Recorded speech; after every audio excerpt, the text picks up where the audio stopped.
Good morning students.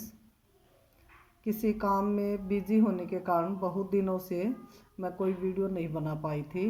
इसके लिए मैं सॉरी मांगती हूँ आप सभी से और उम्मीद करती हूँ कि आप मेरी वीडियो को पसंद करेंगे। लाइक और सब्सक्राइब ज़रूर कीजिए। चलिए आज हम स्वयं प्रकाश का लेखक परिचय शुरू करते हैं, जो 10th क्लास के लिए अत्यधिक महत्वपूर्ण है। 10th क्लास के एग्ज़ाम में एक लेखक परिचय पूछा जाता है, 3 या 4 मार्क्स का होता है, जो उसके लिए मैंने तैयारी की है। आशा करती हूँ कि आप इसको अच्छे से सुनेंगे, समझेंगे और अपनी नोटबुक में आवश्यकता हो तो नोट्स करेंगे।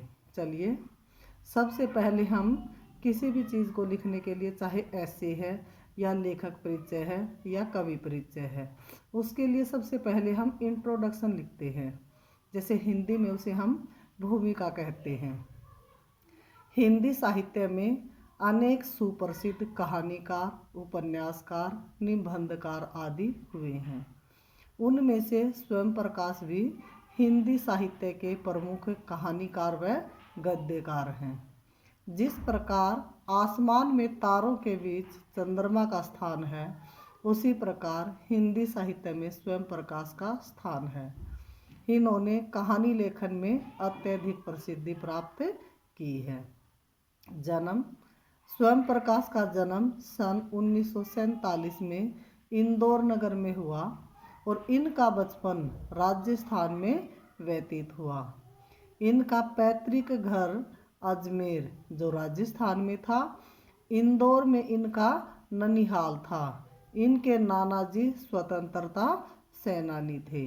शिक्षा: इन्होंने अपनी आरंभिक शिक्षा मैकेनिकल इंजीनियरिंग में पूरी की थी और उसके बाद ये एक औद्योगिक प्रतिष्ठान में नौकरी करने लग गए थे।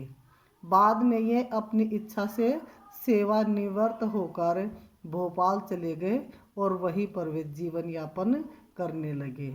वहीं पर जीवन यापन के लिए उन्होंने वसुधा नामक पत्रिका का संपादन किया। इनकी मृत्यु 8 दिसंबर 2019 को कर्कट नामक रोग के कारण इनका देहांत हो गया और ये महान कहानीकार अपने निर्जीव शरीर को छोड़कर साहित्य क्षेत्र में सदा के लिए अमर हो गई। इनकी रचनाएं हैं: स्वयं प्रकाश का नाम कहानीकारों में बड़े ही आदर के साथ लिया जाता है। इनके 13 कहानी संग्रह और 5 उपन्यास प्रकाशित हो चुके हैं। उनमें से प्रमुख कहानी संग्रह इस प्रकार से हैं। जैसे इनका लेखन कार्य: स्वयं प्रकाश साहित्यिक लेखन के आरंभिक दौर में इन्होंने कविताएं लिखी थी और मंच पर ये सस्वर काव्य पाठ करते थे। इनके पिताजी अजमेर में रहते थे। वहीं प्रसिद्ध कथाकार रमेश उपाध्याय की संगति में रहकर इन्होंने कहानी लिखना आरंभ किया। सन 1969 में इन्होंने अपनी पहली कहानी लिखी थी। इनकी कहानियां हैं मात्रा और भार, जो 1975 में प्रकाशित हुई। सूरज कब निकलेगा 1981 में। आसमां कैसे कैसे 1982 में। अगली किताब 1988 में। आएंगे अच्छे दिन भी 1991 में। आदमी जात का आदमी 1994 में। अगले जन्म 2002 में। संधान 2006 में। छोटू उस्ताद 2015 में। उसके बाद इनके उपन्यास: बीच में विनय, ईंधन, जलते जहाज पर, ज्योति रथ के सारथी, उत्तर जीवन कथा। उसके बाद इनके पुरस्कार और सम्मान: इनको पहल सम्मान, बनमाली पुरस्कार, राजस्थान साहित्य अकादमी पुरस्कार और सुभद्रा कुमारी चौहान पुरस्कार आदि से इनको सम्मानित किया गया है। इनकी साहित्यिक विशेषताएं हैं: स्वयं प्रकाश जी ने अपनी कहानियां और उपन्यासों में मध्यम वर्ग के शोषण की समस्या को मेन रूप से उठाया है। वे शोषकों और पूंजीपतियों के अत्याचारों का वर्णन करते हुए सर्वहारा वर्ग के प्रति अपनी सहानुभूति प्रकट करते हैं। इनकी कहानियों में कस्बों के जीवन शैली का अत्यधिक सफलता से वर्णन किया गया है और उन्होंने अपनी शैली में कलात्मकता की अभिव्यक्ति अत्यधिक सुंदर ढंग से की है। इन्होंने जातीय भेदभाव का विरोध करते हुए अनेक कहानियां लिखी हैं।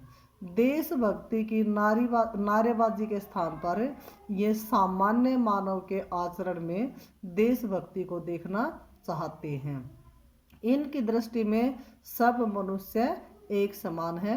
ये सामाजिक विकास के मार्ग में आने वाली हर बुराई और रूढ़ि और अंधविश्वास को जड़ से उखाड़ कर फेंक देना चाहते हैं। इनकी भाषा शैली है, स्वयं प्रकाश की कहानियों की जो भाषा है वो अत्यधिक सरल, सहज और पात्रों के अनुकूल है, यानी कि पात्रानुकूल है। इन्होंने संस्कृत के तत्सम, तद्भव, देशज, उर्दू, फारसी और अंग्रेजी के शब्दों का भी अत्यधिक सफलता से प्रयोग किया है। इन्होंने विषय को गहराई से समझने का प्रयास किया है, इसलिए इन्होंने वर्णनात्मक और संवादात्मक शैली का सफल रूप से प्रयोग किया है।